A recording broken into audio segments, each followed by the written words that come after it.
DFS sites are for dogs only. What do I mean by that? You have to be mentally tough to make it on these streets. Why? Because we're basically betting a bunch of parlays. What that means is all of our picks and our entries have to hit for us to cash. Since we're doing 6-pick moves all the time, the wins are few and far between. But that's the secret to playing on these sites. You don't have to win very often to profit with 6-leg moves. What if I told you that if you won 3 out of every 6-pick uninsured slips at ParlayPlay, you would be profitable? That's crazy. The only thing is, you lose 97 times out of that 100. That's where being a dog comes into play. You have to be able to understand the basic math behind this and have the stones to keep firing away. Most people don't. It's nothing to be ashamed of. This isn't for everybody. That's how these DFS sites take money from people. They just don't have enough dog in them. Remember how I said we have math on our side?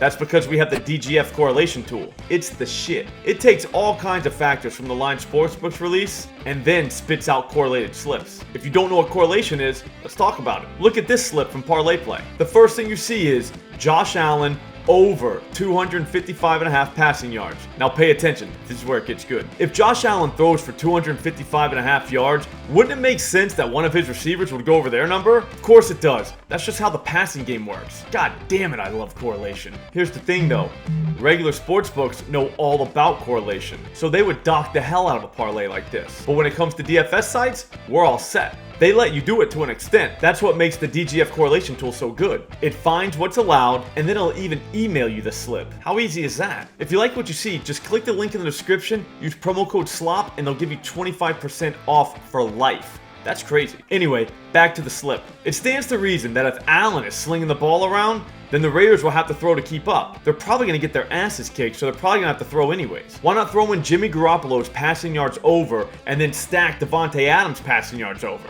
Now we have 4 legs that are correlated events. My God, is this easy. Throw in both punters to go under their total punts, and now we're cooking with grease. We just made the shootout version of this game. If you want to make a non-shootout version, you can easily do that too by just doing the opposite. I'm not going to do that though because the shootout version has a very high profit margin based on all the data that DGF collects from the sportsbooks. These guys are smart. I know what you're thinking. We need more than one slip, Slop. I'm going to have 20 slips from each site probably by the time Sunday gets here. Remember, this is a numbers game. We just need to hit 3 out of every 100 to stay in this game. It's easy if you're a dog and you have a tool like this. Check out what the tool came up with for the Chiefs-Jaguars game. Based on all the data gathered from the sportsbooks, the under looks to be in play. Keep in mind, it might rain in Jacksonville, so there is that. But whatever, who cares? Everything's correlated. If Mahomes goes under his passing yards number, it probably means Pacheco goes over his rushing yards number. That makes sense. Same goes for Trevor Lawrence and Calvin Ridley. If Lawrence goes under his passing yards number, then Ridley will probably go under his receiving yards number. Throw in the punters to go over their punt numbers, and holy shit, we have a parlay play slip we could all be proud of. I'll see you guys tomorrow.